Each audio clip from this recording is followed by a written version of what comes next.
I have a bit of mental health issues. You have to be a comedian. You know, I got a bit of OCD, obsessive compulsive disorder. Anybody here have OCD? If you do, clap 17 times. Telling it like it is, Byron Bertram on the BT Couch. Welcome. Thank you very much for having me. It's quite the title you have for the one-man show, The Guilt-Ridden Sociopath. Yeah. How'd you come up with this one, and how deep do you get about your personal story? Well, basically, my ex-girlfriend once we were going to do a fight, and she said, "You're a sociopath," and I felt really bad about it. I'm like, oh my God, I feel so bad. I even started crying, and but then I realized, wait a sec, the fact that I feel bad means I'm not a sociopath. This is great news. you can feel something, and yeah. You can be creative with how you market exactly. the show. But you're tackling some sensitive issues in a lighthearted way. This isn't just a show where we're going to get to laugh. This is a show we're going to get to learn.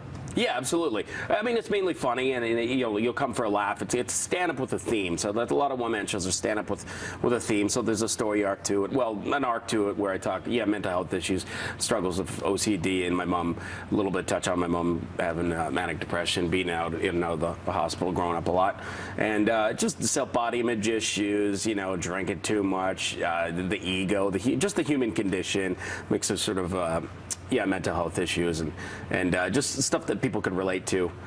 Comedy is tragedy, and tragedy is comedy. Well, one of the most impressive things about any comedian, and ironically, I was at an amateur stand-up comedy set last Saturday night, and then you jump on stage and you're headlining, is how comfortable good comedians are in their own skin. I know you've worked as a street performer, you've traveled all around the world. How long did it take, or are you even comfortable in your own skin when you're up on that stage? Because it appears like you are. It's funny, when I hit the stage I feel comfortable, but it's that anticipation right beforehand, and just your mind just going, oh my God, what if nobody likes me at all? Sometimes when the audience is great, you think, okay, if I don't do well, it's all about me, and oh my God, I'm just a terrible person, I'm just terrible at my job, I should just give up and jump off a bridge. And then other times, if the audience is bad right beforehand, they're quiet, you're like, oh great, this is just gonna go, so you're just gonna go terrible as well.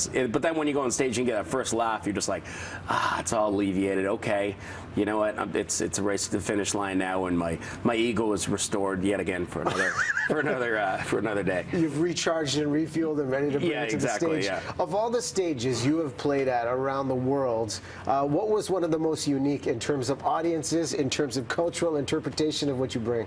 I would say, I was in Dubai.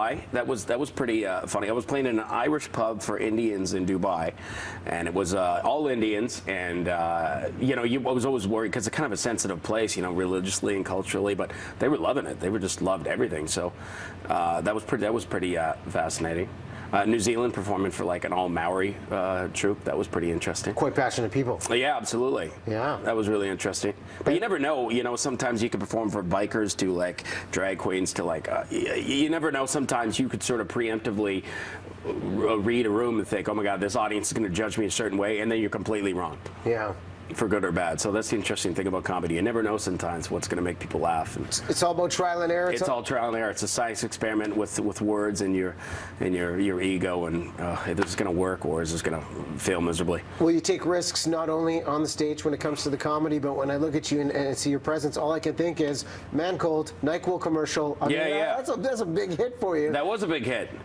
Now, how do you land a commercial like that? Because I always hear when you walk into the audition room, it's like finding a needle in a haystack. It's so difficult. Well, basically what happened, it was a long, arduous process. There was a bunch of dumpy, overweight guys in a waiting room, and they thought I was the best.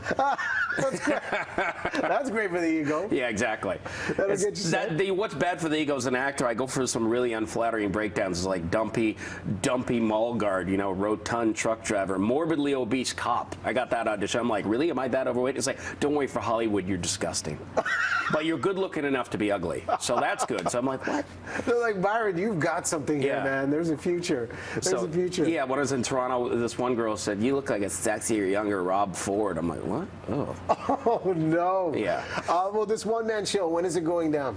July 19th to the 23rd at Havana. Not Cuba, but on a Commercial Drive. That's a lot easier to get to. Still a nice cultural escape. Still a nice cultural escape. The Commercial Drive is a bit of a cultural escape. Yeah. And is it just going to be you, or is there going to be every night there's going to be an opening act doing 10 minutes, warm the crowd up a bit, and then me doing about an hour. Yeah, good times. Well, I appreciate the fact you support the community and the comedy community supporting each other. So best of luck with the show. Thank you very much. Appreciate it. Great to meet you. Look forward to seeing you on stage and in commercial.